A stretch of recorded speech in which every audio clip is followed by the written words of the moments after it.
మీరు చూసుకోవచ్చు ఏ విధంగా ఇక్కడ మీకు అయితే తీవ్ర వాయుగుండం దూసుకొస్తుందని మీరు ఇక్కడ లైవ్లో అయితే చూడొచ్చు అనమాట. లైవ్లో తీవ్ర వాయుగుండం ఏ విధంగా వస్తుందో మీరు ఇక్కడ చూసుకున్నట్లయితే ఏపీ తెలంగాణ వైపు అయితే దూసుకొస్తూ ఉంది. అయితే మనం చూసుకున్నట్లయితే బుధవారం నాడు ఏపీలో 2 జిల్లాలు అయితే భారీగా వర్షాలు అయితే పడబోతున్నాయి. అతలాకుతలం అయితే చేయబోతున్నాయి 2 జిల్లాలని. తిరుపతి నెల్లూరు ఈ 2 జిల్లాలు అతి భయంకరమైన వర్షాలు అయితే పడబోతున్నాయి రేపు బుధవారం నాడు. ఇక తెలంగాణ విషయానికి వచ్చినట్లయితే మనకు కొంత టైం అయితే పడుతుంది అనమాట.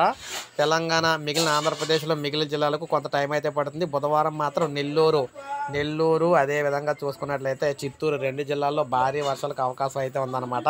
ఖచ్చితంగా ప్రజలైతే ఇది గమనించాలి. ఇప్పుడే మనకు అఫీషియల్ అప్డేట్ అయితే రావడం జరిగింది. తెలంగాణలో కొంతవరకు రేపైతే చల్లటి వాతావరణం ఉండబోతుంది. తెలంగాణలో మనకి భారీ వర్షాలు కూడా రాబోతున్నాయి. అక్కడైతే కొంత టైం అయితే పడుతుంది అనమాట. సో ఇది మనకు అప్డేట్. ఒక లైక్ చేయండి, సబ్స్క్రైబ్ చేసుకోకపోతే మన ఛానల్ సబ్స్క్రైబ్ చేసుకొని ఫాలో అవుతాయి.